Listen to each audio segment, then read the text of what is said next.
ईश्वर और भगवान के दरगाह में, ऑफिस दफ्तर में, कुल कारखाने में जहाँ से जन्म और मरण का खेल चलता, वहाँ आपका रमेश सुरेश नाम नहीं लिखा। वहाँ हर आत्माओं का कोड नंबर है। किस नंबर की आत्मा कहाँ है? गाय में, बैल में, कुत्ता में, बिल्ला में। क्योंकि जितनी आत्माएं सतपुरुष भगवान ने दिया है, हर आत्मा का वो हिसाब लेते हैं। अमर देश सतलोक में भी जानकारी भेजना पड़ता कि भाई हमने इतनी आत्माओं को यहाँ, इतनी को यहाँ। एक भी सूरत और आत्मा को काल भगवान नष्ट नहीं कर सकते। आत्मा और सूरत को नष्ट नहीं किया जा सकता। ठीक है, आपने मांग लिया है, इनको 4 खान 84 में नरकों में डालकर कुटाई पिटाई करो, लेकिन इसमें से एक को न घटा सकते न बढ़ा सकते। ये नहीं कि एक आत्मा को टुकड़े करके 2 आत्मा बना दिया जाए, या 2 आत्मा को जोड़ करके एक कर दिया जाए, न कुछ नहीं। कोई चांस ही नहीं आत्माओं के घटाने बढ़ाने में। और सतपुरुष भगवान के दरबार में जितनी सूरतें यहाँ भेजी गई, सबका लेखा जोखा तैयार। इतना बड़ा सृष्टि का कुल कारखाना चल रहा, इसलिए कहीं भी भाग कर जाओ, मौत से नहीं बच सकते हो। इसलिए मौत से आप बेपरवाह, कोई डरने वाली बातें नहीं। जिस दिन जाना है, घर में मरना है, घर वाले अस्पताल से निकाल कर घर ले जाएंगे, क्योंकि आपको घर में मरना। अस्पताल में मरना है तो घर वाले घर से कार में लाद कर अस्पताल में पहुंचा देंगे। शादी होती है, दहेज में कार मोटरसाइकिल मिली, घर पर बहु भोज है, फंक्शन हो रहा, मिठाई पूरी बन रही। बच्चा कहता है भाई चलो अभी बाजार से 2 मिनट में लौटते हैं। जो मोटरसाइकिल दहेज में मिली उसी को लेकर, अभी देखो शादी हुई बहू का मुंह भी नहीं देखा और सोचता 2 मिनट में बाजार से आ जाएंगे, लेकिन सामने मौत खड़ी है, एक्सीडेंट हो जाता। दहेज में मिली कार मोटरसाइकिल ही मौत का कारण बन गई। कोई नहीं जानता, न जाने कहाँ मौत आएगी कब। इसलिए साधु को, सत्संगी को इससे चिंता को छोड़ देना चाहिए। एक ही दिन मरना है, और जिस दिन मरना कोई बचा नहीं पाएगा, और जब तक नहीं मरना है कोई मार नहीं पाएगा। बस ट्रांसफर होता रहेगा, वहीं आपको पहुंचा दिया जाएगा। जहां मरना है, जहां मौत निश्चित है, उस समय आप वहीं रहोगे। बिजली से मरना है भी, नदी के किनारे मरना, वहां पहुंच जाओगे। कुल मिलाकर के ये सब हानि लाभ जीवन मरण जस अब जस विधि हाथ। जन्म और मरण ये विधि लेख में है, इस पर हमारा आपका कोई जोर नहीं चल सकता। वैसे मनुष्य ने भगवान से प्रार्थना किया कि आप हमको इतना बड़ा अधिकार दे रहे हो, फ्री विल, फ्रीडम, आज़ादी, इंटेलेक्चुअल डेवलप, स्पिरिचुअल डेवलप, बड़े भाग मानुष तन पावा। हम बौद्धिक विकास करके इंजीनियर, डॉक्टर बनेंगे, इतनी बड़ी डिग्री लेंगे, इतने बड़े बड़े ज्ञानी विज्ञानी बनेंगे। गाय बैल कुत्ता बिल्ला का अधिकार नहीं दिया, लेकिन मनुष्य को उन्होंने अधिकार दे दिया।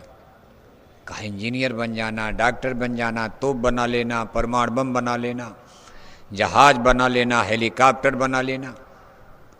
आदमी ने कहा जन्म मरण का अधिकार भी हमको दे दीजिए, हम अपनी इच्छानुसार जन्मेंगे, इच्छानुसार मरेंगे।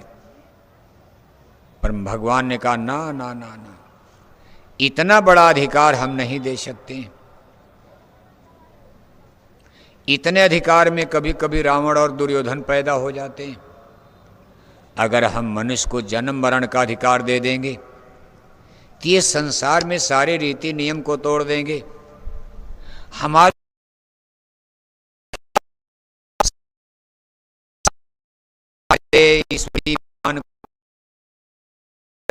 आदमी को बहुत ज्यादा अधिकार दिया जाए, इसलिए उन्होंने कहा जन्म मरण ये हमारे आएगा।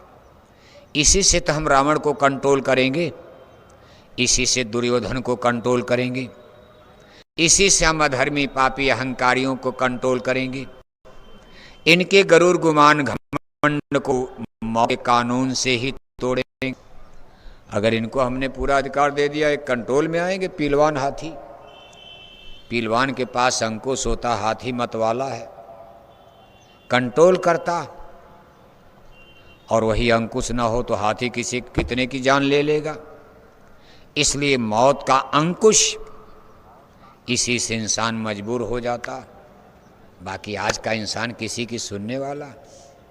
आज आप इन पढ़े लिखे लोगों से बात करो, थोड़ा मालूम मास्टर ही बन गए, इंजीनियर बन गए, डॉक्टर बन गए, जरा इनसे बात करो, धर्म कर्म आत्मा परमात्मा की बात करो, कि ये पढ़े लिखे इंटेलेक्चुअल पर्सन इतने अहंकार घमंड की भाषा बोलते कि मालूम पड़ता है कि देवी देवता भगवान को इन्होंने ही बनाया, इनको भगवान ने नहीं बनाया।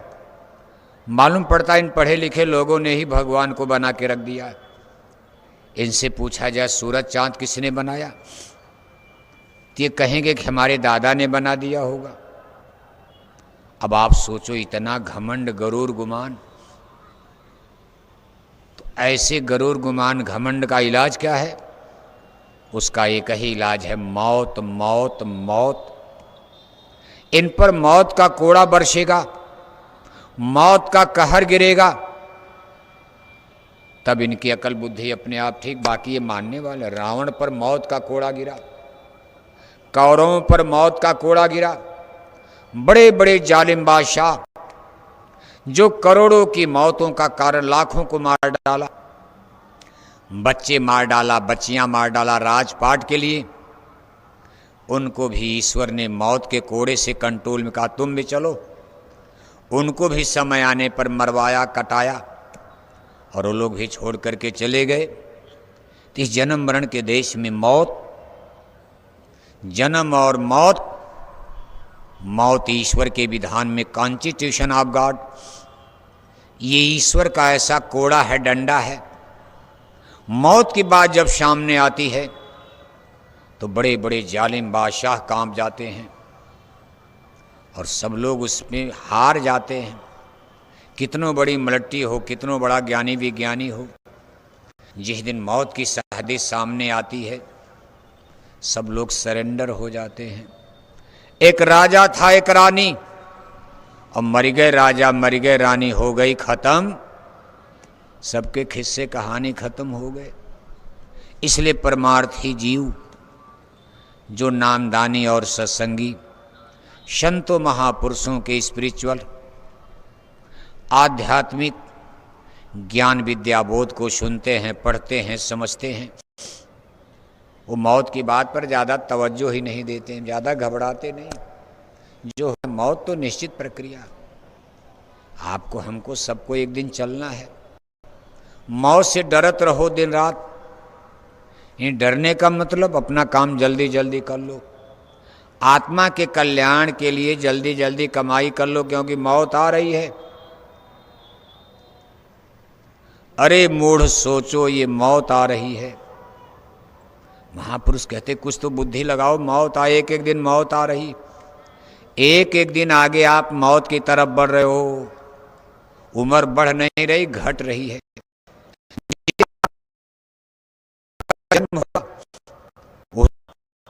एक दिन बीत गया, एक दिन उम्र कम हो गई। लोग कहते नहीं नहीं, बच्चा 25 साल का हो गया, शायद उम्र हो गई ना, 25 साल उसकी घट गई।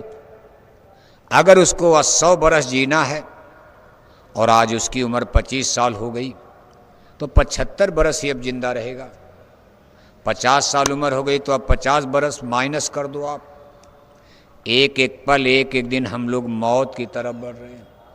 सबसे ज़्यादा उम्र उसी दिन थी जिस दिन आपका माँ के गर्भ से जन्म हुआ।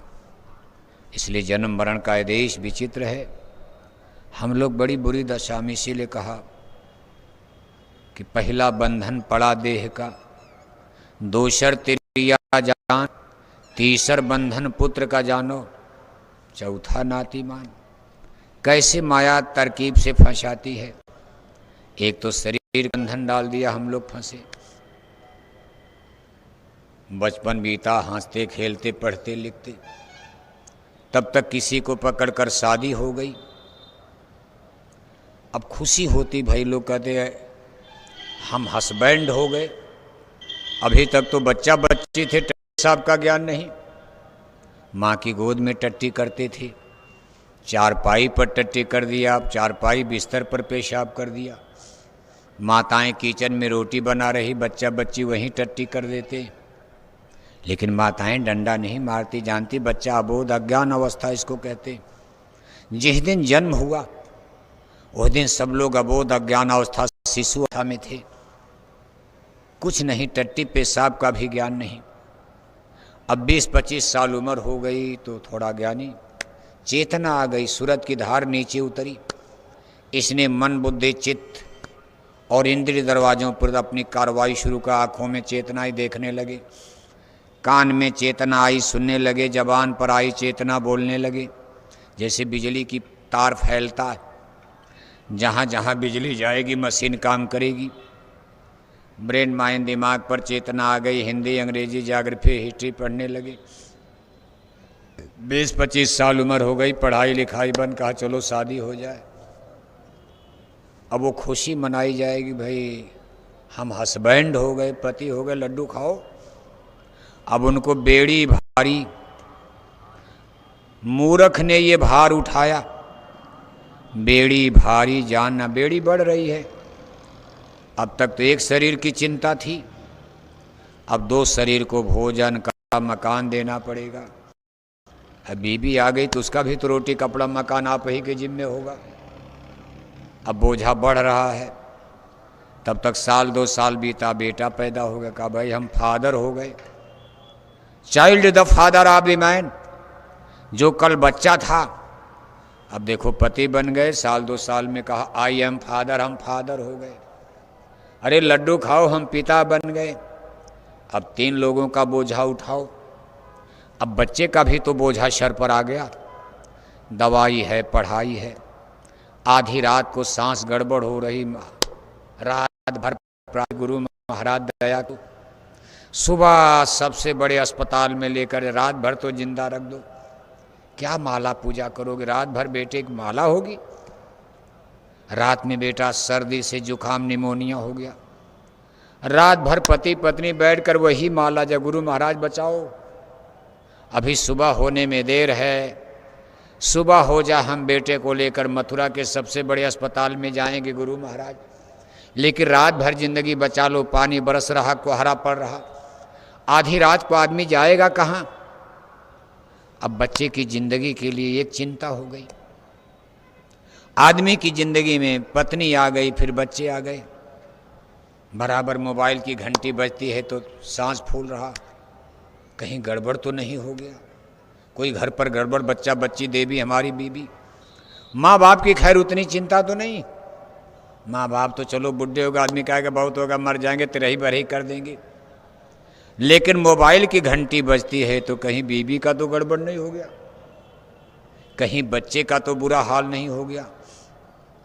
इस पर दिल लोगों का घबराता है। और रात में 11 बजे 12 बजे घंटी बज गई तो और आप घबरा जाते हो कि भाई 11 बजे रात को मोबाइल बज रहा है तो इसके माने कोई गड़बड़ हो गया है घर पर, कहीं मेरी बीवी का तो कुछ नहीं हो गया, मेरे बेटे का कुछ नहीं, बच्चों का कुछ।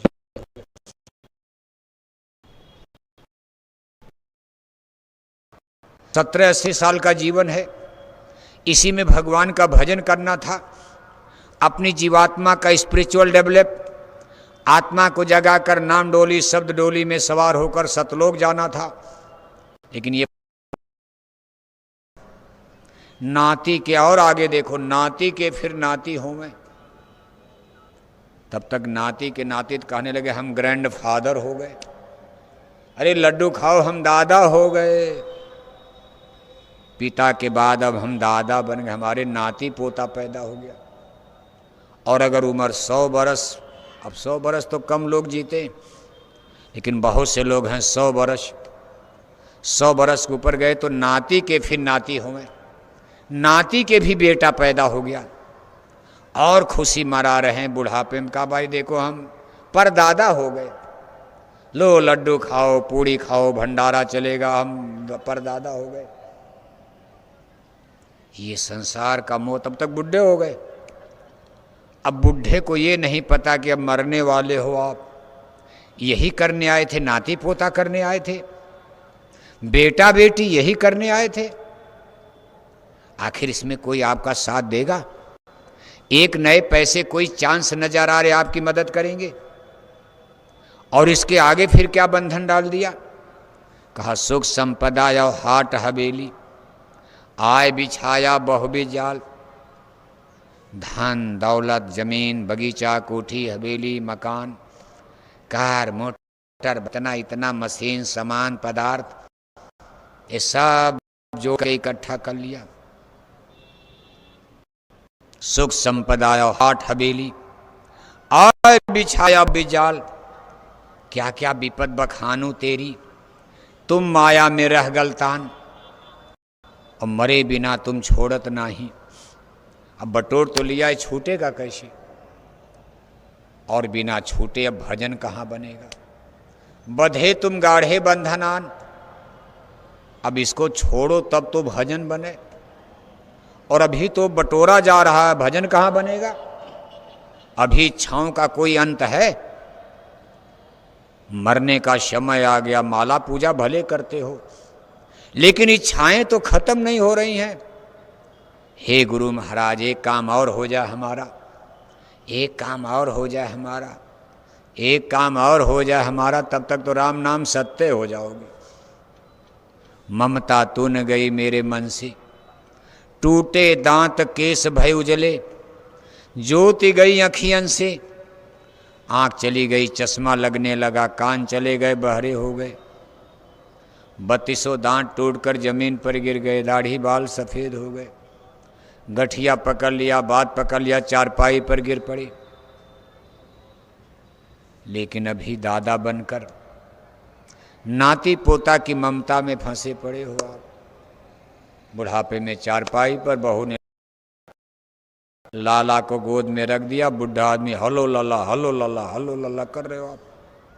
अब बुढ़े की यही तो ड्यूटी रहेगी, लो बाबा लाला को खिलाओ, नहीं तो रोटी नहीं देगी बहू। और बुढ़ा आदमी भी बच्चा ही हो जाता तो नाती बेटे बहू तो सुनने वाले नहीं, नाती पोता ही पटाते हैं, क्योंकि उनके पास भी फुर्सत है, बुढ़े के पास भी फुर्सत है। बुढ़ा बेरोजगार हो गया, रिटायर है, नौकरी चाकरी कुछ कर नहीं, दिन भर घर पर बैठा। और बच्चे भी फुर्सत में, इसलिए तीसरी चौथी पीढ़ी नाती पोता से बुढ़ों की, यानी बुढ़िया की बुढ़े की खूब पड़ती है। बहू तो झगड़ा करती है, लेकिन नाती चोरी से आता, कहा दादी मैं तुम्हारे लिए आम लाया हूँ, मिठाई लाया हूँ, लेकिन मम्मी न जानने पाए, नहीं तो मुझको डंडा मारेगी। तूने बुढ़िया को दे दिया, ये मैं अपना हिस्सा लाया हूँ, ले दादी तू खा ले। आप देखते हो तमाम घरों में, देखो बड़े बड़े लोगों के घरों में, हम तो पूरा हिंदुस्तान घूम कर देख रहे, गरीबों की बात नहीं कर रहे, अमीरों के घरों का हाल है। दादी को लाकर नाती पोता, बहू देने को तैयार नहीं, बेटा बहू के चंगुल में है, बेटे की हिम्मत नहीं है। तब नाती बेचारा चोरी चोरी ला, ले ले ले दादी, ये बड़ी बढ़िया मिठाई, मैं अपना हिस्सा दे, लेकिन मम्मी ना जान पावे, नहीं तो मुझको तो नहीं, लेकिन तुम्हारी खैर नहीं, तुमको डांटेगी। तो बुढ़ापे में फिर भी आदमी मरने को तैयार नहीं। क्या मिला आपको इस संसार में, आपने क्या पाया? और तब तक कहा मरे बिना तुम छोड़त नहीं, जीते भर देते नहीं कान। संत सदगुरु बहु समझावें, उनकी बातें एक न मान। अब कैसे मुक्ति बने तुम्हारी, अब भरमो 84 खान। जब बंधन टूटेगा नहीं, और ये बंधन टूटा नहीं बल्कि मोटा होता गया, मौत के बाद जह आशा तह बाशा, मोह सकल व्याधिन कर मूला। उसी मोह की डोर पर आपका पुनर्जन्म हो जाएगा। इसलिए मौत के पहले ये मोह तोड़ देना जरूरी था। इसीलिए सत्संग था, इसीलिए भजन था, इसीलिए सेवा थी कि हमारे मोह में मोह सकल व्याधिन कर मूला। ये मन के विकार में, मन की गिल्टी में आता बीमारी है। मानस रोग बहुत हम गाए, हैं सबके बिररे लख पाए। काम बात कफ लोभ अपारा, क्रोध पित्त निछाति उजारा। प्रेत करें जो तीनों भाई, उपजय सन्निपात दुखदाई। ये बीमारी मन की जाएगी कैसे? शरीर की बीमारी नहीं डॉक्टर ठीक कर देगा। ये काम क्रोध लोभ अहंकार वैर ईर्ष्या निंदा चुगली रगड़ा झगड़ा, ये जो मन के रोग हैं, बीमारी हैं, वासनाएं हैं, इसके डॉक्टर कहा सदगुरु वैद्य वचन विश्वासा। संयम ये न विषय करी आशा, यही विद बर ये रोग न साई, वरना कोट जतन नहीं जाई। कहा सदगुरु रूपी वैद्य, सदगुरु रूपी डॉक्टर मिले। उनके पास नाम की जड़ी है, नाम की बूटी है, और उसका चूरन बना करके सेवन किया जाए नाम का। नाम औषधि, नाम रसायन, अगर ये मिल जाए तब तो ये सब विकार, मन की गिल्टी गल जाए, मन की बीमारी दूर। वरना कोटि जतन नहीं जाही, कितनों गंगा जमुना तीरथ मुरर रामायण गीता देवालय शिवालय, सारी उम्र और जिंदगी आदमी पूजा पाठ धर्म कर्म तीर्थ व्रत किए बहुतेरे, लेकिन कहीं कुछ लाभ फायदा, एक भी मन का विकार मोह ममता लोभ लालच को जा रहा, सबका बढ़ता जा रहा। इसलिए ये मोह की गिल्टी और ग्रंथि। सत्संग का मतलब इसमें कुछ कमी होनी, कम से कम सत्संगी। आपको नामदान मिला, आप परमार्थी जीव हो, और ये सत्य है कि आज इस धरती पर इतनी पुण्य पवित्र आत्माओं का इतना बड़ा संगठन आज पूरे धरती पर विश्व में आपको नहीं मिलेगा।